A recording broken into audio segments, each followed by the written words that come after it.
பார்ப்பதற்கு தாவேகா எம்எல்ஏ போல பரபரப்பாக ஆய்வு செய்து அதிகாரிகளுக்கும் ஊழியர்களுக்கும் கட்டளையிடும் இவர் பெயர் நியாஸ். இவர் தென்காசி மாவட்டத்தில் தமிழக வெற்றிக்கழக செயலாளராக மட்டுமே உள்ளார்.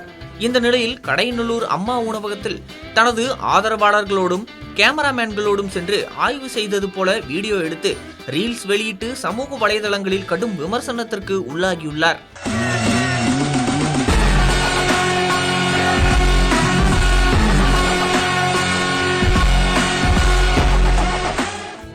அந்த வீடியோவில் உணவகத்தில் சமையலுக்கு பயன்படுத்தப்படும் பொருட்களின் தரம் குறித்து கேள்வி எழுப்பியதுடன் அங்கு சமைத்த வடையையும் கும்பலாக வாங்கி ருசித்து உள்ளார்கள்.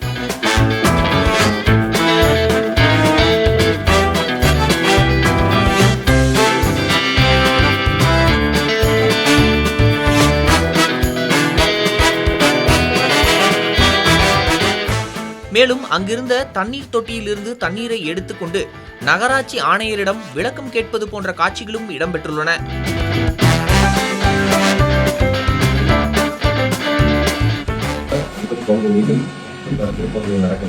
இதுல கரெக்டான முறையில் நடக்கணும் மேடம். அதுக்கு என்ன வேணும் பார்த்து கொடுத்துருங்க.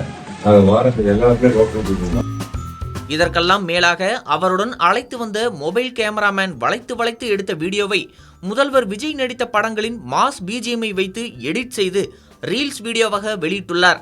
இந்த வீடியோ சமூக வலைதளங்களில் வைரலாக பரவிய நிலையில் அரசு துறையை சேர்ந்தவர் அல்லாத ஒருவர் அரசு நடத்தும் அம்மா உணவகத்தில் அதிகாரப்பூர்வ ஆய்வு மேற்கொள்வது எப்படி என பலரும் கேள்வி எழுப்பி வருகின்றனர்.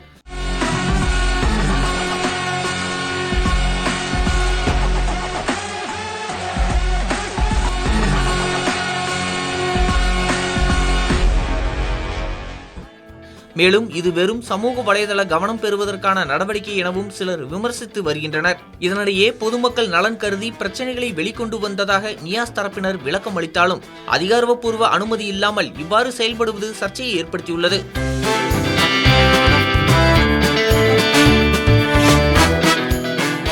ஏற்கனவே அரசு துறையை சாராத ஒருவர் தாவேகா மருத்துவர் அணி என்று கூறிக்கொண்டு தென்காசி அரசு மருத்துவமனையில் டாக்டர் உடையணிந்து ஆய்வு செய்து அரசு மருத்துவர்களிடம் கலந்துரையாடிய பின் பேட்டியளிப்பதாக கூறிய பெண் வெளியிட்ட வீடியோ சர்ச்சையில் சிக்கி பேசுபொருளாகி பின் நான் மருத்துவர் இல்லை என நீண்ட நெடிய விளக்கம் அளித்தது குறிப்பிடத்தக்கது.